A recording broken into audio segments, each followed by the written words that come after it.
Mereka berlima nyusup ke ruang perusahaan logistik buat cari data-data perusahaan termasuk data-data karyawan. Aksi mereka malam itu ketahuan deh sama satpam. Tapi berani lama gue. Jangan sampai gue pencet senjata nih. Anjing pencet. mereka berhasil kabur dengan membawa data-data yang dibutuhin. Berdasarkan pengalaman aksi mereka di perusahaan logistik yang tidak berjalan mulus, mereka sepakat butuh satu kru lagi yang punya privilege, leverage, dan punya research untuk perubahan dan perbedaan yang lebih masuk akal, lebih manusiawi, dan lebih cerdas yang ngebantu kesuksesan rencana mereka. Nah, Ucup punya kandidat yang cocok. Kandidat itu adalah si Vela. Vela adalah seorang mahasiswi anak Wokai. Dia bandar judi di kampus dan cerdas dalam negosiasi. Ucup akhirnya nemuin Vela. Dia nawarin ke Vela buat ikut petualangan yang menantang dengan ngedapetin taruhan sebesar 2,5 miliar. Gimana? Tertarik? Buat gue ya? Akhirnya Ucup berhasil ngajak Vela bergabung dengan tim. Piko ngejelasin rencana penukaran lukisan Raden Saleh. Menurut Vela caranya itu udah oke, tapi masih banyak bolongnya. Banyak detail yang masih belum diisi dan butuh 2 orang buat menyusup ke perusahaan itu sebagai karyawan. Tuk-Tuk dan Gofar ditugasin buat dengan melamar sekaligus nyusup sebagai karyawan yang bakalan dibantu lewat koneksi Vela. Akhirnya Tuk-Tuk dan Gofar diterima kerja sebagai driver di perusahaan logistik. Mereka pun mulai aksinya dengan memodifikasi mobil buat nyerupain mobil pengiriman yang asli. Piko ngebantu ngecat mobil buat nyamain kayak aslinya, sementara Gofar bikin nomor angka yang sama kayak aslinya. Tuk-Tuk pun berhasil ngelabui sopir di perusahaan buat cuti, agar dia yang ditugasin sebagai sopir yang nganterin lukisan. Akhirnya Gofar dan Tuk-Tuk dapet tugas dari perusahaannya buat nganterin lukisan Raden Saleh. Tugasnya, gua sama Gofar. Sementara pihak kepolisian mendapatkan tugas mengawal untuk pengantaran lukisan Raden Saleh. Aksi pencurian lukisan Raden Saleh dimulai, mereka langsung gas masing-masing. Tuk-Tuk dan Gofar sebagai karyawan perusahaan yang bakal membawa mobil logistik dan membawa lukisan asli dari istana. Sementara Piko sama Sarah ngendarain mobil logistik tiruan dan bawa lukisan palsu.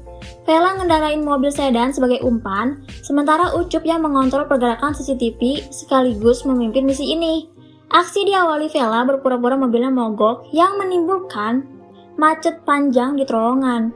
Polisi mulai curiga ada 2 mobil box logistik dengan warna yang sama. Ternyata aksi mereka diketahui polisi. Mobil box yang dikendarai Piko dan Sarah ditabrak polisi. Mereka pun auto panik.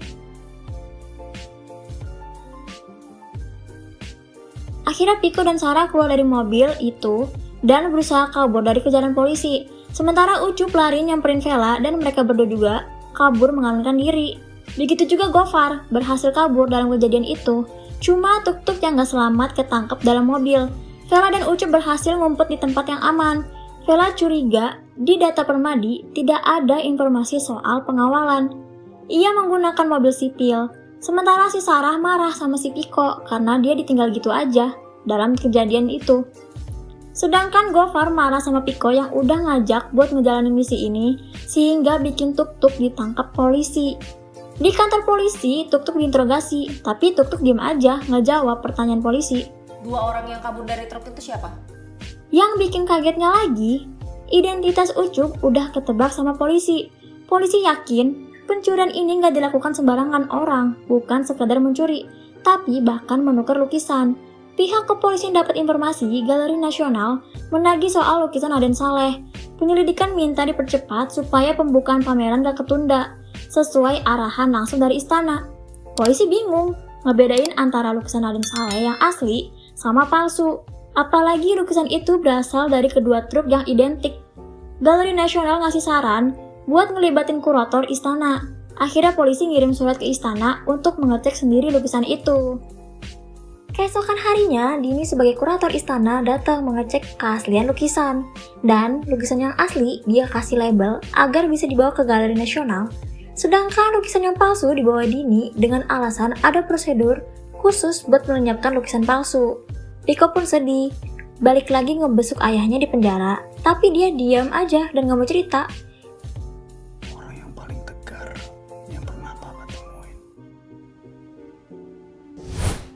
Piko datang ke pameran lukisan koleksi Istana Negara di Galeri Nasional. Ketika dia ngeliat lukisan Raden Saleh, dia kaget banget.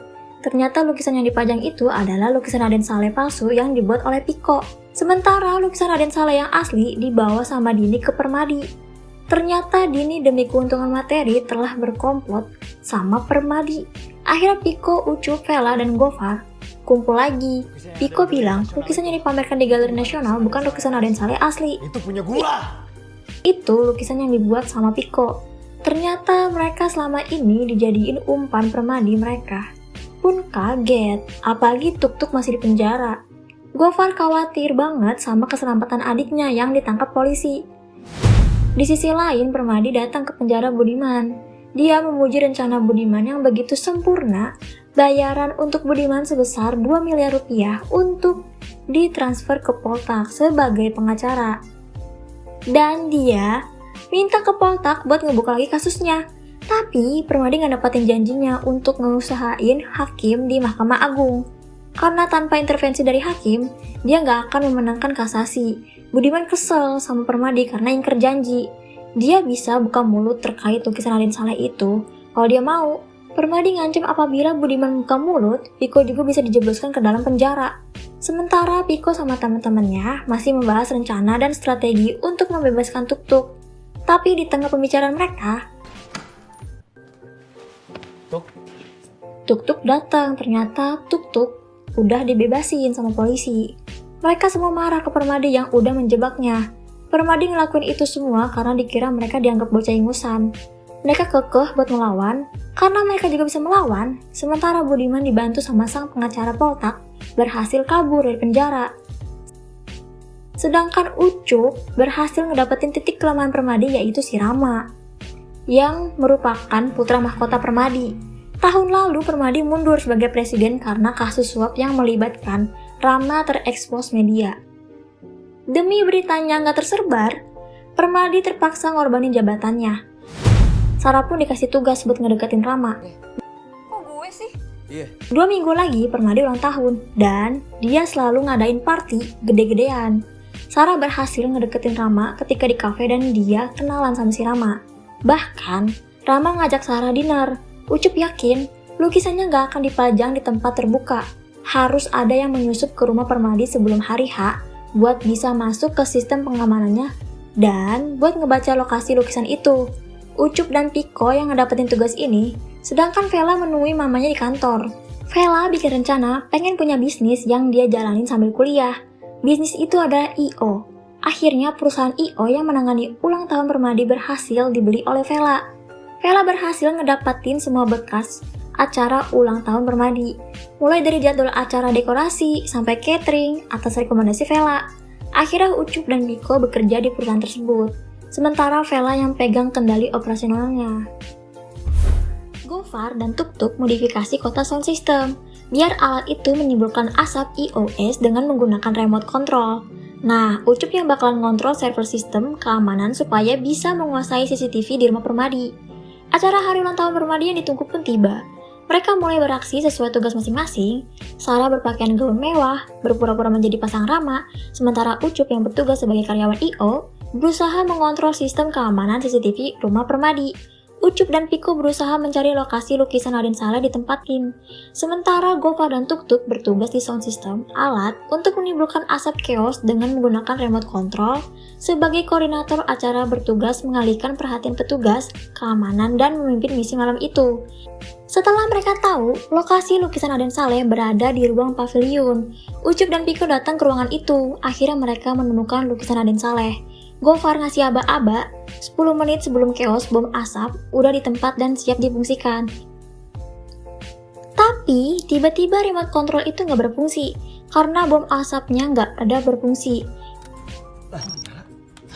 Ya nggak ada pilihan lain. Mereka menggunakan rencana kontingensi. Sekarang kita butuh kontingensi. Akhirnya Sarah megang kendali. Sarah cari perhatian Rama buat mancing keributan. Ketika Rama memegang pinggul Sarah menyerang Rama. Akhirnya Rama nyuruh anak buahnya ngabisin si Sarah.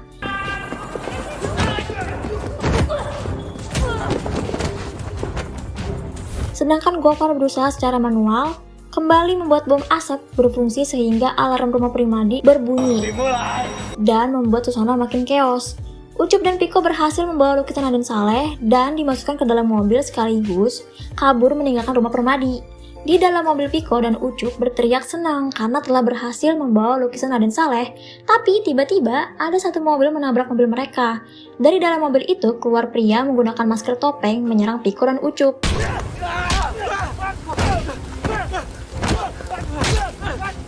Piko kaget dan gak percaya kalau ternyata pria bermasker topeng itu adalah Budiman, si ayahnya. Perasaan Piko campur aduk, marah, sedih, kesel karena ayahnya. Kenapa ayahnya kayak begitu? Budiman menegasin mereka semua udah dijebak sama Permadi. Cuma lukisan itu satu-satunya yang bisa nyelamatin Budiman. Budiman minta maaf ke Piko. Budiman dan temannya pun kabur bawa mobil Piko yang berisi lukisan. Piko pun nangis meratapi nasibnya. Tapi Ucup mencoba buat ngehibur Piko karena Piko masih punya Ucup, sahabatnya, dan teman-teman yang lain sebagai keluarga. Kemudian mobil Vela datang dan membawa Piko Ucup buat masuk ke dalam mobilnya. Dalam perjalanan Budiman melihat lukisannya. Plot twist guys, ternyata lukisan di mobilnya bukan lukisan Raden Saleh, melainkan lukisan Yasir Arafat. Ternyata Piko dan teman-temannya ngejalanin dua rencana sekaligus. Lukisan Raden Saleh dibawa oleh mobil yang dikendarai sama Vela. Sementara mobil yang dikendarai Piko membawa lukisan Yasir Arafat. Permadi pun marah banget karena lukisan Raden Saleh udah dicuri dan dia memerintahkan anak buahnya buat cari pelakunya. Dini nelpon Ucup sekaligus muji kehebatan mereka. Dini di rumah Permadi ngeliat Ucup dan Piko bawa lukisan Raden Saleh. Akhirnya Dini punya penawaran sangat menarik buat mereka. Ada calon pembeli yang mau ngemaharin 10 juta US dollar. 10 juta dolar itu berapa sih? 150 M. Mendengar penawaran Dini, mereka semua seneng banget. 150 miliar. Dan akhirnya film pun selesai.